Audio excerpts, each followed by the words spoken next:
Hello everyone, hope you can see me okay. Can you hear the water in the background, the little fountains? Ooh, I just love that noise. Good morning, Stephanie, good to see you. Thank you all for joining today. Hi Taryn, how is it down there in Atlanta? It's humid over here in Tulsa, very, but still not that hot, so it's okay. So anyway, hope you all are having an awesome day. This is Gail Anderson and this is Mentoring Moments for Moms. Hi Sydney, glad to have your email recently. I just love hearing from you guys. Man, it's really, really nice. I like hearing your comments, your questions, and the extra hints you have of things I have not heard about. It's just wonderful. So thank you all for staying in touch. Yesterday we talked about training your children to get along with others, which I say is an essential life skill. We are actually on kind of a series right here where I'm talking about where I'm talking about the top 10 things that I would do again as a mom. And it's been really fun to share this kind of stuff, and I love hearing your feedback, so thank you. So today we are on number 8. I would teach my children biblical principles. Now ladies, whether you and your family follow after God or not, basic morality is taught in biblical principles.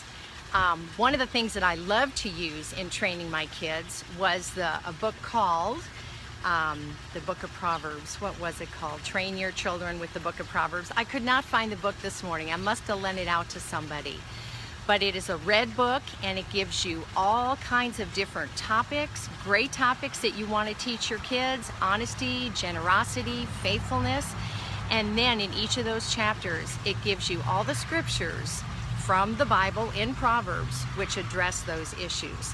Now, when I was going through certain things with my kids and having to discipline for some of the things they were doing which were negative, this book was very handy because I would actually just read to the kids the Proverbs that say, okay, we're not supposed to lie to each other, we're not supposed to do this.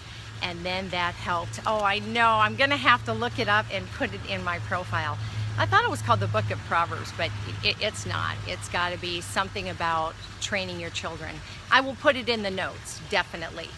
Hey ladies, if you like what we're talking about, please tap on the screen, give me some hearts, swipe to the right, and you can share this broadcast. And also, as I'm talking, give me some ways that you are using to help teach your kids biblical principles. I know that when I was raising my kids, it was a while ago, so I'm a little bit out of the loop on some of the most current ways to do that. Being in church, of course, is the #1 way. That's fantastic.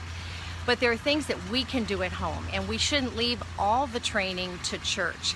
Proverbs for Parenting. Thank you, Stephanie. So sorry about that. That is the name of the book, Proverbs for Parenting. And I will still actually put that down in the notes on YouTube so that you'll be able to see that. Okay, so we want to be able to explain to our kids, especially if we're having to discipline them for something or just explain to them why they shouldn't hit. Even if they are very young and cannot understand, it is really essential to begin to have simple explanations so that they know the why behind the what. Because if you want that to carry over when they're making their own decisions and when they're not by you, then they need to understand the why between it. Okay, that book is on Amazon, which is awesome. I can even put that link in the notes on YouTube. That's awesome. Thank you, Stephanie. So anyway, reasoning actually doesn't take place with kids till age 7. So their total understanding of the reasoning may not happen until that time. But before that, you can still go through the motions of just saying rotely, okay, we don't lie because we need to be honest. We need to be truthful. We need to be true to our word. People need to understand that we mean what we say.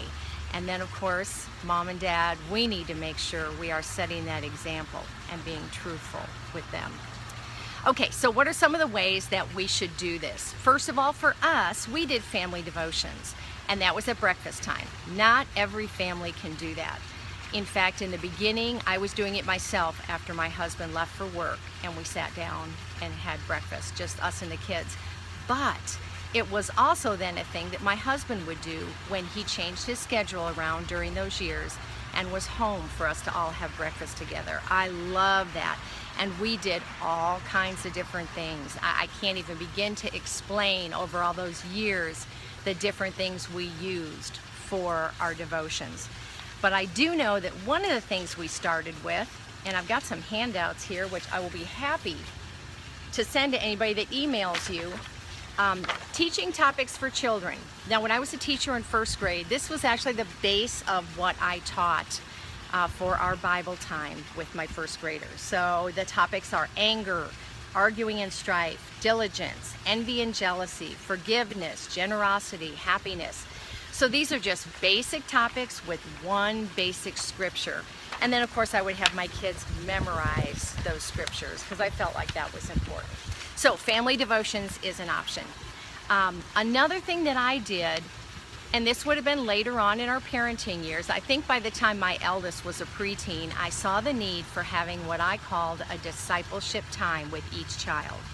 So I had a time where I had a spot of time with each child once a week where we would study something together, study a book, talk about issues that they're facing, especially as a teenager. That was a very big thing. And then I would pray with them. That helped keep me in touch with where their heart was, what issues they were having with life or their friends. Thanks, Lisa. Yeah, it paid off big dividends. And it's amazing because you start out when they're maybe, well, you can start when they're really young, but I think my youngest ones were probably 7 or 8 when I started it. So what I was doing with them was a lot simpler and took a lot shorter time. As they got into the teen years and we were navigating dating and cliques and friends and how nice and how mean they can be, those discipleship times went longer and longer. But I felt like I was keeping a great tab on my kids' hearts. It gave them a chance to be open and honest with me about what was happening in their lives. And then I was able to pray with them at that discipleship time and then the rest of the time. And believe it or not, well, I'm sure you believe this because I'm a lady that does a lot of journaling. I actually had a notebook where I kept track from week to week, what we studied, what we talked about, and that kind of stuff. So next week, one of the days next week, my friend Lisa, Lizzie Loves Health, and I are going to be doing a little Periscope on just that discipleship time, just some ideas for different ages and stages. So watch for that next week. We will do that. A couple other things I want to show you if you're interested. I actually was head over nursery for several years at a couple of different churches that I was at with my husband who pastors, and we had these Bible verses to say to your children. These are 10 scriptures that I picked out that I would quote over those babies as babies. And then as they got to be 2 years old, with my kids, I would be having those scriptures on poster board and having them memorize them, lists of scriptures, and that was really fun. Another one that I have here, I'm showing you all this just in case you want to have these resources. I'm happy to email them to you. My email link is in the profile, so you can reach me that way. This is an ABC scripture memory, which was done by somebody else, but I love it because it helps them remember, because you have an A scripture that starts with a B scripture that starts with B. So we would do those like one a week, and then they would build on that so they could say every scripture up until the new one they were learning. So that was a cool way too. But moms, you're in a position where you can influence your children so much. So I just want to encourage you to take advantage of this time to actually think of some things that you want to teach your children that will help them through all of their life. And just be good about taking that time to talk to them. Use your time wisely in teaching and training so that they will grow up to be the kids that you know you want them to be. So anyway, that's it for today. Again, if you want any of that information, I'll be happy to share it with you. And watch for our Periscope next week on different things to do for discipleship time at different ages. Thank you all for joining us today. Hope you have an awesome day, and God bless you.